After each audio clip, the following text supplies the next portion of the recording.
guys, I have my new camera, and so I'm going to try to be recording on the camera as well as the laptop because I'm not quite sure exactly how to use this camera appropriately, so I'm going to give it a go.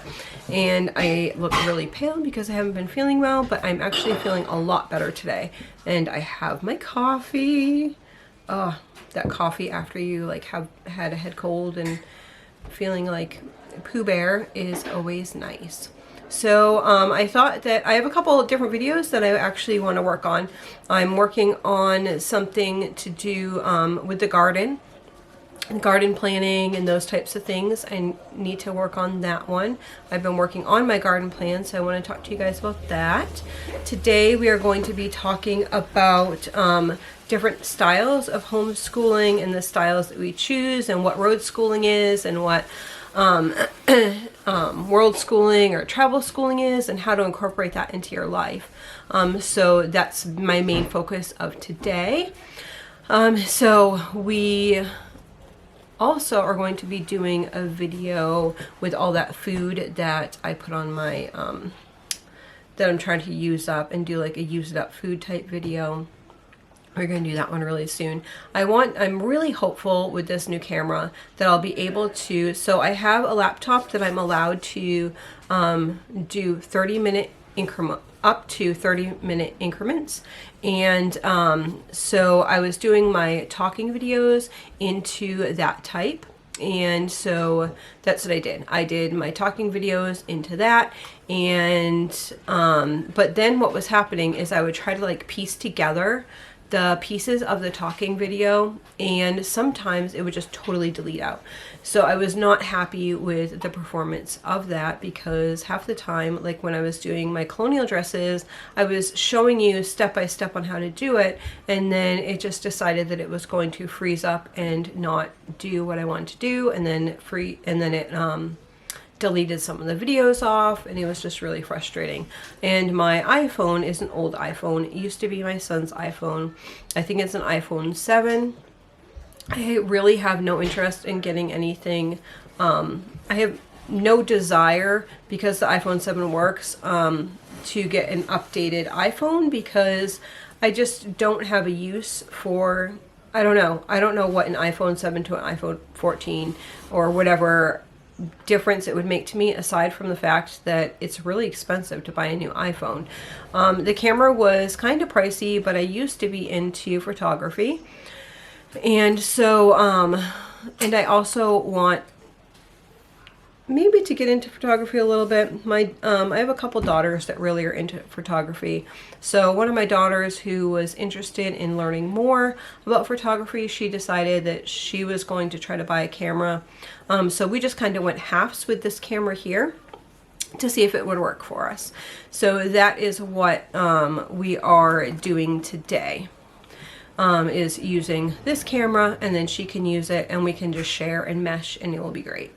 So I want to get one of those sticky things so I can like walk around. So it'll be really helpful, especially once we get into the season where we're outside doing a bunch of outside things, that I'll be able just to carry you guys around, and you'll be able to see like hands-on what I'm doing without me having to worry about, I forgot to say, my iPhone 7, I have no apps on there, and I can only make less than a 15-minute video.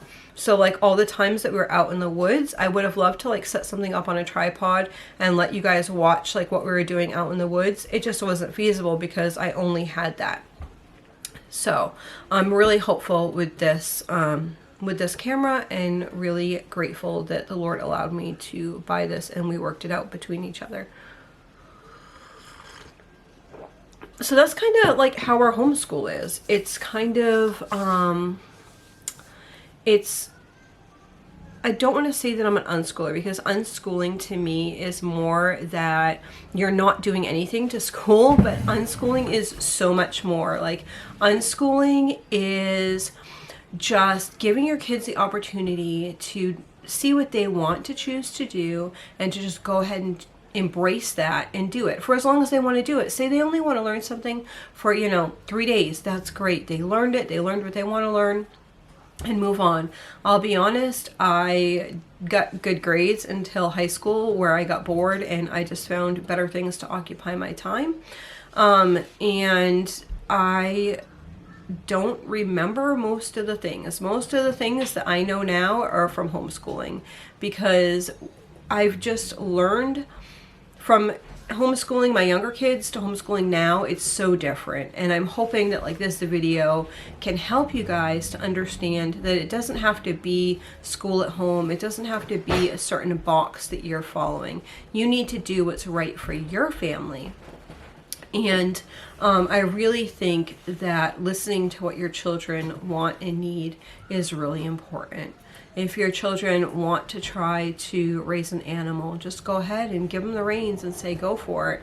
I was recently watching a video about like the Finnish schools, and then I read some more articles about that. And it's really interesting. They have really shortened days, but they let the kids engage in so many different things. In this one school, they had these kids, and they ran the cafe. So that was how they provided lunch, was through this cafe. And just a student got up and was like, hey, can I do cafe today? And the lady's like, yeah, go ahead. And so they ran the cafe and fed the kids lunch like every single day.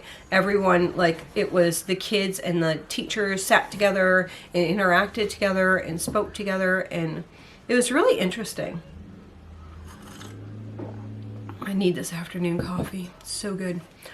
So I'm just going to go over a couple different things. So there is something called Roadschooling. I don't know if you've ever listened to that before or heard of that.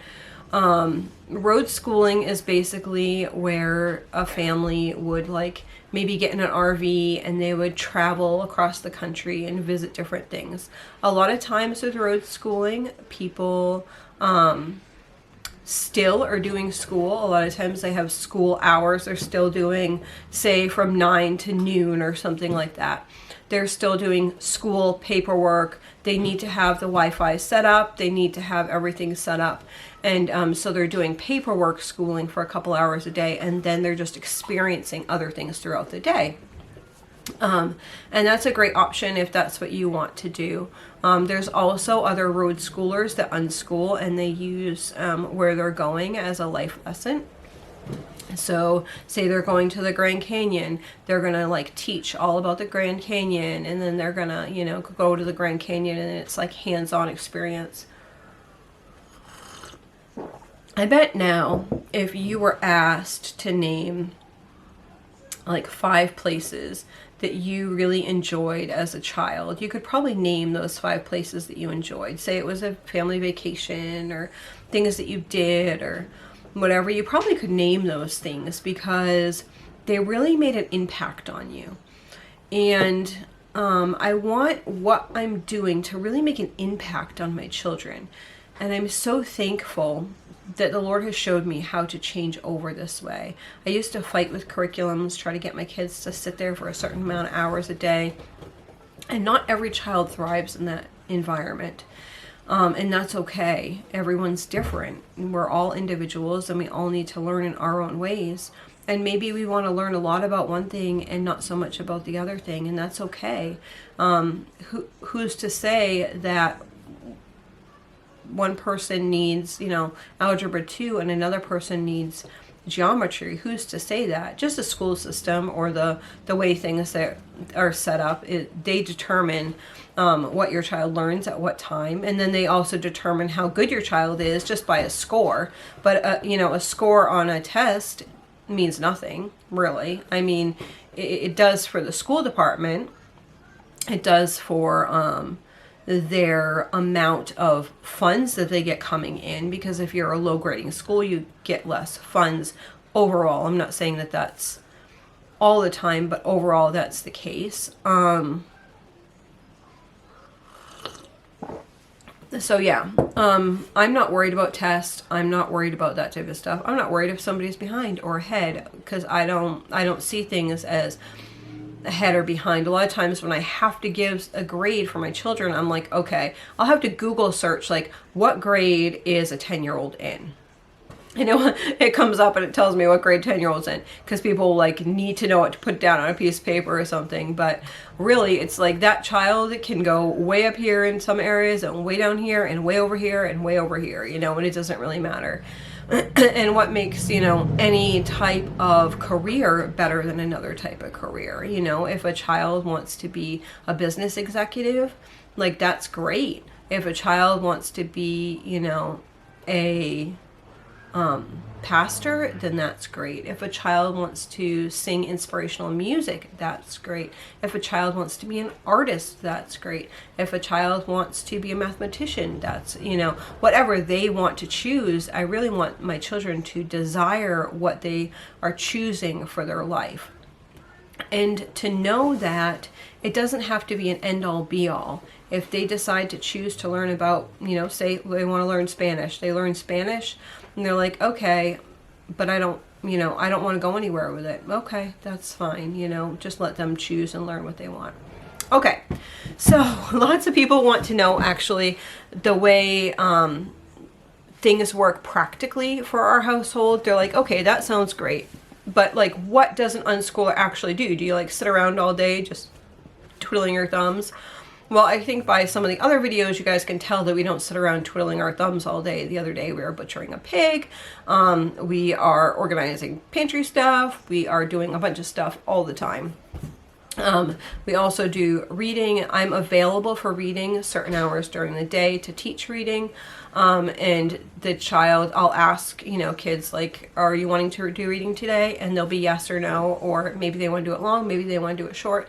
And either of those things for me are okay. I just ask them, hey, do you want to do this? And they can say yes, no, maybe. They also can come to me and be like, hey, I really want to learn how to watercolor. Can I watercolor?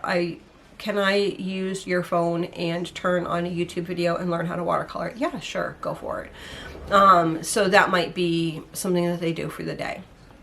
But you really have to be in tune to what your children are wanting to learn, or ask and let them express themselves about the things, or engulf them in something so that they'll be interested in learning that. So I'm going to tell you, you all know, if you watch me at all, I didn't even say who I am. Hi, I'm Mama Bear to many. And so I have 14 children altogether. 12 of those children still are at home. And I have, let's see, I think I have 7 homeschoolers, like legal homeschoolers this year. So, and then a couple babies and a couple older kids. So, we are going on a trip to Colonial Williamsburg in March. So that trip will entail us going down to Colonial Williamsburg. We will be with other families doing a bunch of various activities. This will include Jamestown and Yorktown. So these are all different types of time periods, time frames, and so there's lots to just be able to just engulf your children in just in that. So I'm going to start with that. So we knew that we were going to be doing this a couple weeks ago. Actually, I'll stop for that because I told them about something else, and that's what they were doing a couple weeks ago. So I started reading this book series. It is a historical fiction, and it is really engaging. It is about Elizabeth. So in book 1 of Elizabeth's diary, she and her parents sail across the Atlantic Ocean to settle in the New World among the earliest settlers of the Jamestown colony. Lizzie faces many hardships, and she strives to make her home in this new land. So this is the first of the book. This is written very, very simple reading. So basically what I would do in a day is I might sit down and be like, hey guys, you know, during nap time, I might be like, hey guys, I was going to read this book. Why don't you come in here and do whatever? While I'm reading, I do not mind if they're doing other things. So while I'm reading, a lot of times there will be kids coloring, drawing, knitting, crocheting, hooking rugs. Trying to think, because 2 people have been hooking rugs this week, so I'm trying to think what else. Maybe wood burning. It really just depends where we're at. Wood burning would be like something like if we were at the table, then they could be wood burning at the table. They could be painting if we were at the table. It just depends where we're at. But yeah, they're allowed to do whatever they want because you can still listen and be doing something else at the same time. And actually, it kind of engages them more if they're doing something. And little ones, when I read little ones' stories and stuff, they're allowed to do what they want on the floor as long as it's quiet. So, yeah, so each section is just a short little section. So I might read some of these and then I might say, hey, can you read, like, see this to this? I might ask a child to read that section right there, and they would just read that section, and then we'd pass the book around and around and around and around and around. So 1, they're getting to learn to read out loud. 2, they're getting so much of the story. And if they didn't really want to read that day, if they were like engulfed in what they were doing, I would be okay with that as well. It's just something like, hey, can you do this? And trying to get them to get out and read aloud and all that type of stuff. So we are reading this together, and this will not take us long at all. We'll probably, I don't know, a couple days. Let me see how many pages it is. It's 100 yeah, it's like 103 pages because there's a little historical note that we'll probably read after. So it's actually 98 pages, and then with the historical note, it's 103. So we'll probably read this in just a couple days, honestly. And then this is one in the series. This is book 2, The Starving Time. It says, in Elizabeth's second diary, the Jamestown colony is in trouble. There is little food and disease and has gripped settlers, shrinking their numbers each day. Elizabeth remains brave, clinging to the hope that soon her brother Caleb will arrive. So that's the second one. And then this is the third one. In book 1, Lizzie and her family settle in Jamestown colony. In book 2, Lizzie and the settlers struggle through harsh winter and starvation. Now, Lizzie meets new challenges, even as hard times give way to happier ones. So we will read through these quite quickly because they're just big print, they're quick, they're easy, and I suggest that if you're starting to read aloud to your children, that you choose those types of books that are really engaging, because then they'll want you to read aloud. My goal is to also read this book. I read it years ago with the with my older boys. I read this out loud. I don't know if you've ever read Dear America. I had one daughter who really enjoyed the Dear America series. I do like Dear America as well. So My America is kind of like a younger version of the Dear America. I don't know if it's the same author. But Scholastic puts these both out. A lot of times you can get these through the library. I purchased the first set through the thrift books for really inexpensive. I think it was like $3 a book or something. I would like to read this before we go as well in March, and I don't see that we would have an issue with that. I'll show you the inside of this book. The journal entries are a little bit longer, and the writing is a little bit smaller, as you can see here. So the back says, I woke to the sleet hitting the window and another sound I'd not heard before, a drum beat. Papa came in from milking and said, the soldiers are coming. Finally, through the gray, we saw them, 3 officers on horseback led. We ran outside to cheer, but the men were quiet and thin. The sight of them took my breath away. They have no shoes, Elizabeth whispered. We watched for several minutes as they passed by. We were unable to speak. Their footprints left blood in the snow. As I write this upstairs, my candle is low. Our room is cold. I shall think never again to complain. So that is the War Diary of Abigail Jane Stewart. So those are what I want to read beforehand, but those are not all the things that we're going to do. So I decided I always try to make whatever trip that we're making. Sometimes, I mean, these do not have to be long trips like this right here. Sometimes I just make short trips to go do whatever. A lot of times I think I'll do a separate video on like camping, because a lot of times camping is a really affordable way for your family to get out there and see what's there. For years, we didn't have a lot of finances, so I was told, even now, financially, we're not like super stable. We just make this a priority in our life. We would rather go without other things in order to provide this for our children. So we, for years, we pretended, and we still do this, we pretended that we're tourists in our area. So if you pretend you're a tourist in your area, you go to the visitor center and see what's in your area. There are tons of nook and cranny places that you can go to and just experience that area itself. Our area actually used to be a huge booming ship port, and now it's just empty. No ships even sail into the river. Used to be a huge logging industry. We spoke to some older people in town. We had one gentleman, he used to come over and he used to tell us all about the woolen mills. He told us about, there used to be a camp, not a concentration camp. I'm trying to think of the word.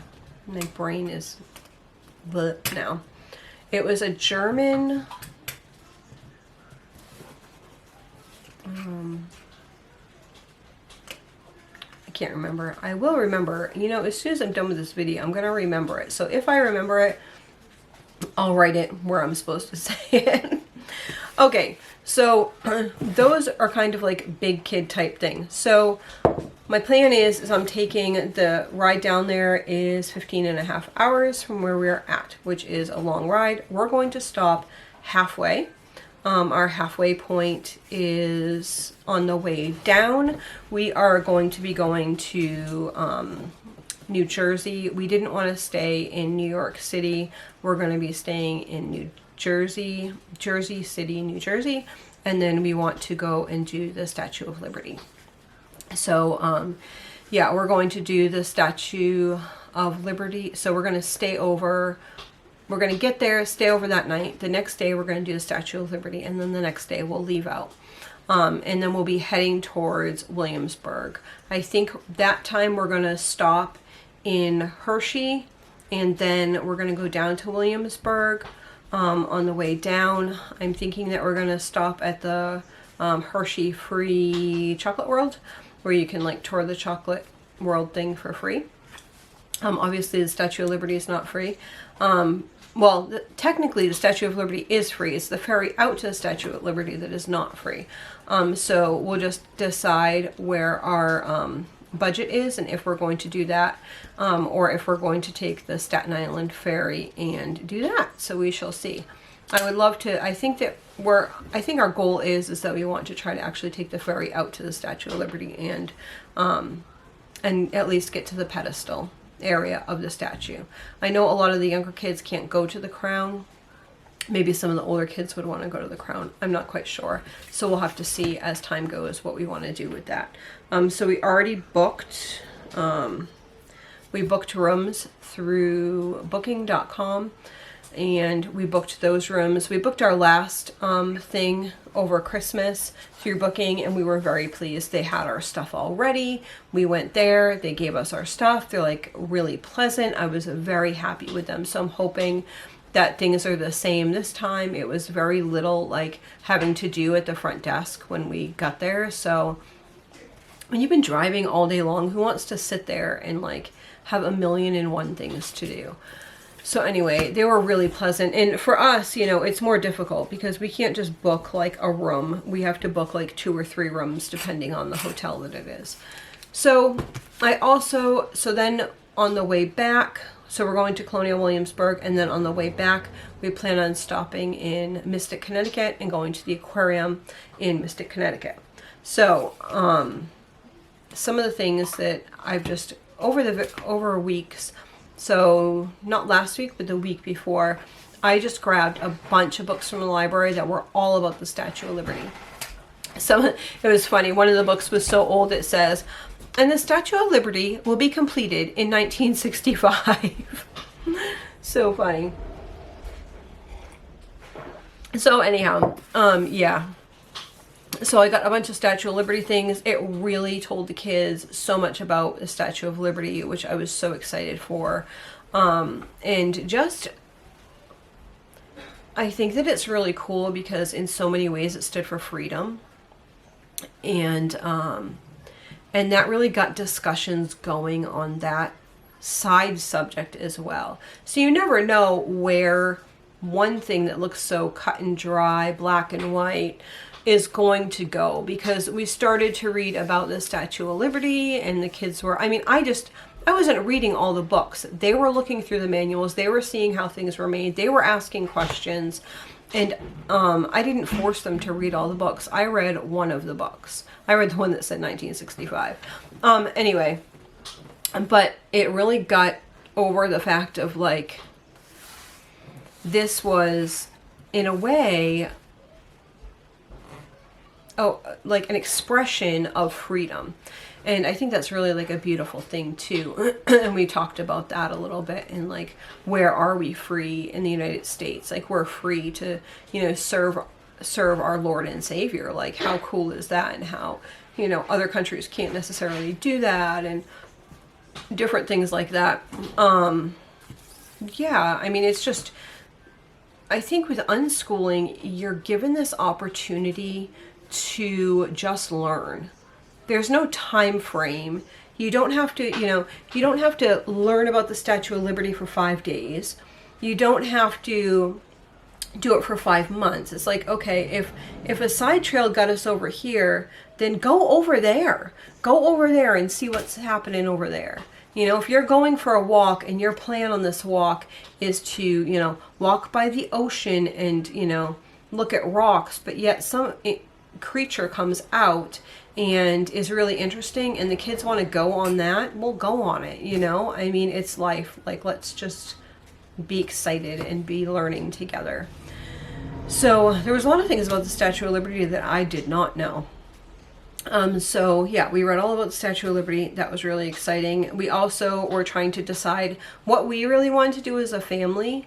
So we have watched tons of like clips from New York City and different things to visit. And we looked at like the hop on, hop off buses and all these different things, and trying to decide what we as a family really wanted to do. And we kind of voted and went, and decided what we wanted to do. I think at first we wanted to do the hop on, hop off bus, but we're not quite sure, being in March, like how cold it will be for one, and for two, how safe and efficient it would be with the children at the ages that they are. Because we still have a lot of young children. So it might be really frustrating and hard to get them on and off of us. So yeah, we just decided that that probably wouldn't be the best idea at this point. So anyway, I got some various small books, and this is what I do a lot of times. The Little Penguin, they don't know this, but there should be penguins at the Mystic Aquarium. And then another one. Most of my kids have not been to an aquarium. We used to live in Florida when the kids were younger, and we used to go to the Tampa Zoo all the time. Like, I had a year-round pass, and we would go all the time, and we absolutely loved it. I miss that so much. I love living out in the boonies, but at the same time, I do miss like going to the zoo and going to like stuff like that. So just some books that I picked up that they can look through if they want to look through. I can read if they bring me a book that I got at our local library. So like this one has very little words. I mean, you can read through some books like that in no time. Okay, so... Oh, and then you can also, I mean, you can get in depth or as sparse as you want to. If you are going on a trip, you could just like get in the car and be like, hey, we're going on this trip, and stop where you want to stop and go where you want to go as you're driving down the road. I think in our season of life, the amount of kids that we have and the amount of bladders that need to be, you know, using the restroom, that I like to have it more planned out the best that I can. On our way down to Massachusetts, we actually went on Christmas Day, and so I am back. The kids are playing in the kitchen. I actually gave them all these boxes from yesterday, and they are like making forts and just doing all the fun stuff, you know. They're cutting them up, markering, all that fun stuff. So this camera also, I found out, has a time limit of 30 minutes. So I reached my max there. And so I don't even know what I was saying.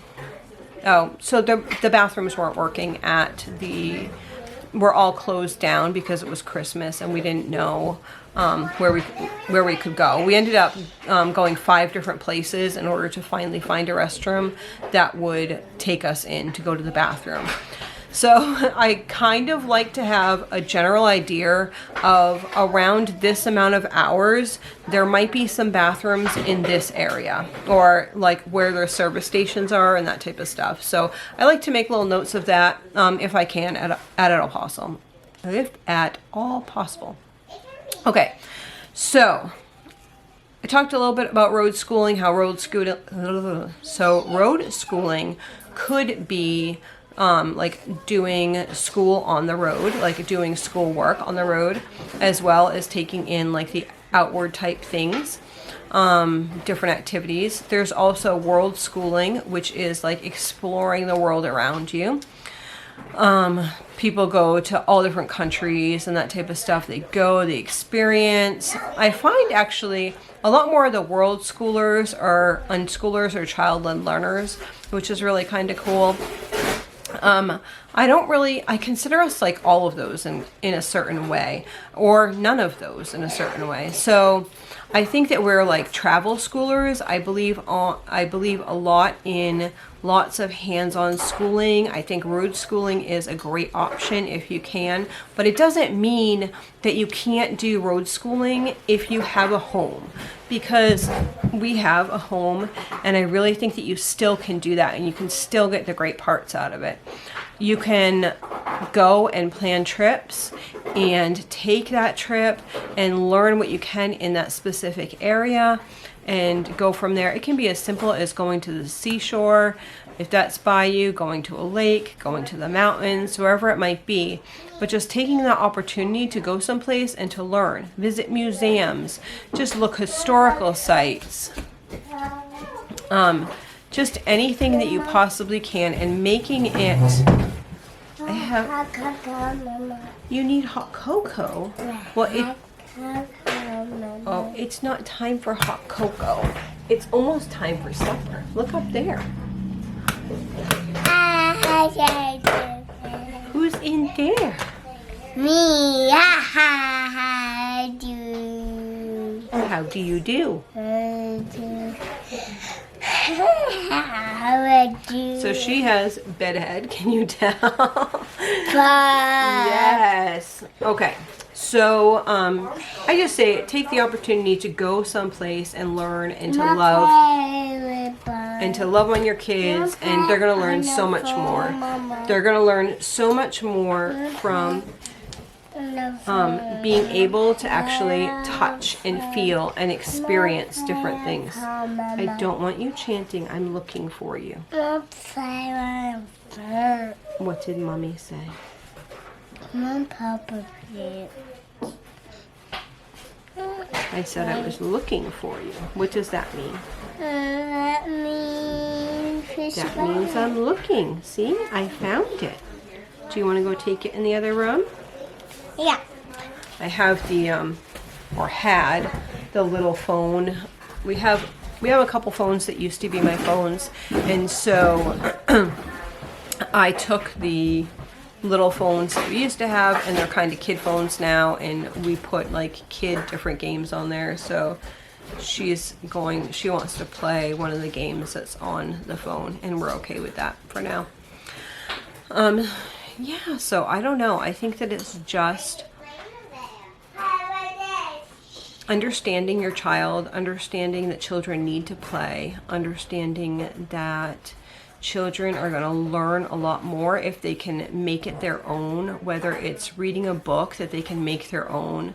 I was having a discussion today with one of my older daughters, and she was talking about, I was asking her because I want to know like their opinions on the way we school, and they've seen both of the sides of things. They've seen how it was when we only did bookwork versus like how we started to transfer over to this unschooling type lifestyle. And she was saying that she appreciated this type of lifestyle better.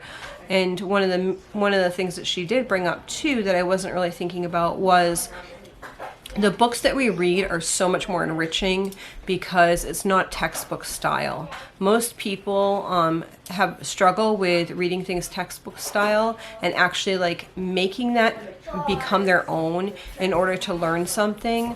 Where if you're reading something about, say, a diary from somebody in history, then it becomes real life. It becomes somebody really lived this. And even if it's historical fiction, it's kind of an opportunity to open up into a whole nother world that maybe they weren't thinking about.